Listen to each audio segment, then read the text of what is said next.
আবার আসিব ফিরে ধানসিঁড়িটির তীরে, এই বাংলায় হয়তো মানুষ নয়, হয়তো বা শঙ্খচিল শালিকের বেশে, হয়তো ভোরের কাক হয়ে এই কার্তিকের নবান্নের দেশে, কুয়াশার বুকে ভেসে একদিন আসিব কাঁঠাল ছায়ায়, হয়তো বা হাঁস হব কিশোরীর ঘুঙুর রহিবে লাল পায়। সারাদিন কেটে যাবে কলমির গন্ধ ভরা জলে ভেসে, আবার আসিব আমি বাংলার নদী মাঠ ক্ষেত ভালোবেসে। জলঙ্গির ঢেউ এই ভেজা বাঙালি সবুজ করুণ ডাঙায়, হয়তো দেখিবে যে সুদর্শন উড়িতেছে সন্ধ্যার বাতাসে, হয়তো গুনিবে এক লক্ষ্মী পেঁচা ডাকিতেছে শিমুলের ডালে, হয়তো খইয়ের ধান সারাতেছে শিশু এক উঠানের ঘাসে, রূপসার ঘোলা জলে হয়তো কিশোর এক সাদা ছেঁড়া পালে। ডিঙ্গা বাই রাঙ্গা মেঘে সাতরায়ে অন্ধকারে আসিতেছে নীরে, দেখিব ধবল বক আমারে পাবে তুমি ইহাদের ভিড়ে। আসসালামু আলাইকুম প্রিয় দর্শক, সবাই কেমন আছেন? আশা করি আল্লাহর রহমতে ভালো আছেন। আমার স্বামী হঠাৎই কবি হয়ে গেছে এই প্রকৃতির মাঝে। তাকে কুমড়ো উঠাতে দিছিলাম, সে তো কবি হয়ে গেছে, সুন্দর কবিতা শোনালো আপনাদের। কেমন লাগলো জানি না, আমার তো অনেক হাসি পাইছে। তো আসুন, এই যে দেখুন আমার ছাদের ওপর পাখি শেড। এই সিঁড়ি দিয়ে ওপরে আসলেই পাখির শেড দেখা যাবে। আর পাখির ঘরের সামনেই টাইম ফুলের গাছ লাগানো হয়েছে, কিছু গাছ লাগাইছিলাম সেখান থেকে অনেক গাছ ছড়াইছে। আর আজকে দেখে অনেক বেশি ফুল ফুটেছে, বর্ষার মাঝে ফুলগুলো মানে অনেক সুন্দর দেখাচ্ছে। তা আসুন পাখি দেখুন। আজ আমার খামারে কিছু পাখি বিক্রি করব, আপনাদের বলেছিলাম আমার খামারে অনেক বাচ্চা জড়ো হয়ে গেছে, সেখান থেকে দেখি কিছু বাচ্চা বিক্রি করা যায়। আজকে হঠাৎই কিছু টাকার দরকারও হয়ে গেল, তাই ওকে বললাম চলো আজকে শহরে যাই, কিছু পাখি বিক্রি করি এবং কিছু বাজার করার দরকার। তে দেখুন আমার খামারে কেমন পাখির বাচ্চা বের হয়। এই তো ও পাখির বাচ্চাগুলো উঠাচ্ছে, আপনারাই কাউন্ট করুন কতগুলো বাচ্চা হতে পারে। দেখুন কীরকম বাচ্চা ওঠানো হয়। তো কি আর বলবো, এই তো আমার পাখির খামার, সব কিছু মিলেই চলতেছে। তে কয়টা বাচ্চা উঠাইছে এখানে? এই প্রতিটা খাঁচায় 10টা 12টা করে বাচ্চা ওঠানো হয়। এই খাঁচাটা ভরা হয়েছে, পাখির হাড়ি থেকে এখনো বাচ্চা বের করা হয়নি। ও এটা বাচ্চা না, সরি, এটা হলো অ্যাডাল্ট পাখি।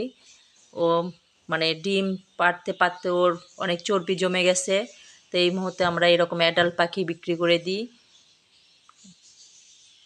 আর এই খাঁচাতে অ্যাডাল্ট পাখির সঙ্গে আরও কিছু বাচ্চা উঠানো হচ্ছে। তো খামারে মোটামুটি পাখি উঠানো শেষ হয়েছে, তো মোটামুটি ভালোই পাখি উঠানো হয়েছে। গত সপ্তাহেও আমরা এরকম পাখি বিক্রি করেছি। আজ ওই 5-6 দিন পর আবারও পাখি নিয়ে যাচ্ছি। আর এই তো হলো খামার, আপনাদের সেভাবে দেখানো হয়নি। দেখুন খামার, আমার পাখির খামার কেমন। এগুলো বাজরিকা শেড দিয়েছি, প্রতিটা হাঁড়িতেই ডিম বাচ্চা রয়েছে। এগুলো সবগুলোই মোটামুটি অ্যাডাল্ট হয়ে গেছে, সবগুলো ডিম বাচ্চা করে। আর বাচ্চা তোলা তো শেষ, এখন আমরা যাব পাখি বিক্রি করার জন্য। ও হ্যাঁ, আপনাদের দেখায় আমার ডায়মন্ড ডাব, এই যে দুটা নতুন বাচ্চা দিয়েছে। এই জোড়াটা পরে দেওয়া হয়েছিল, বাচ্চা দিয়েছে। আর এই জোড়াতেও 2টা বাচ্চা, এরকম প্রতিটা বাটিতে ডিম বাচ্চা রয়েছে। আর এটা হলো ডায়মন্ড ঘুঘুর শেড, এখানে তো বলেছি 20 জোড়ার মতো ডায়মন্ড ঘুঘু রয়েছে। আর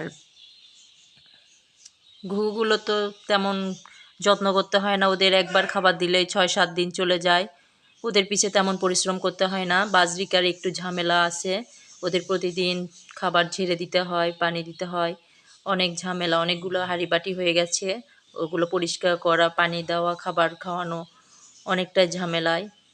এই তো আপনাদের ভাইয়া বের হয়ে গেছে পাখি নিয়ে, আমি এখন আসতেছি ওর সঙ্গে। আমিও যাব শহরে, আমারও কিছু কেনাকাটা করা লাগবে। তা আমরা দুজনেই শহরের উদ্দেশ্যে রওনা হচ্ছি। দোয়া রাখবেন আমরা সহি সালামতে যেন শহরে পৌঁছাতে পারি। তো বাড়ি থেকে আমরা রওনা নিলাম। এটা হলো বগুড়া বনানী থেকে একটু দক্ষিণে, অর্থাৎ ঢাকা মহাসড়কের পাশে ব্র্যাক অফিস থেকে পূর্বের দিকে প্রায় 1.5 কিলোমিটার ভিতরে আমার বাড়ি। সেখানে খামার। এখানে তো দেখতে পাচ্ছেন রাস্তা দিয়ে যাওয়ার পথে কিছু ভিডিও করলাম, সুন্দর মুহূর্ত। আমাদের বাড়ির আশপাশে জমি, ইটের ভাটা রয়েছে, আর পরিবেশটা অনেক নিরিবিলি। আর এখানে অনেক গাছ বেশি। রাস্তার চারপাশে তো কলার গাছ, এই সেই গাছ, অনেক কিছু। তাই যে সামনে দেখতে পাচ্ছেন এটা হলো সেই ব্র্যাক অফিস, ব্র্যাকের মূল হেড অফিস। এখান থেকেই রাস্তা হয়ে এই যে ডান পাশে এটা ব্র্যাক অফিস। খুব সুন্দর নিরিবিলি পরিবেশ। রাস্তায় তো অনেক কাদা। তারপর আমরা এখান থেকে মোটরসাইকেলে তেল নিবে, তারপর আমরা শহরের উদ্দেশ্যে রওনা দিব। তো আপনারা আমাদের সাথেই থাকুন।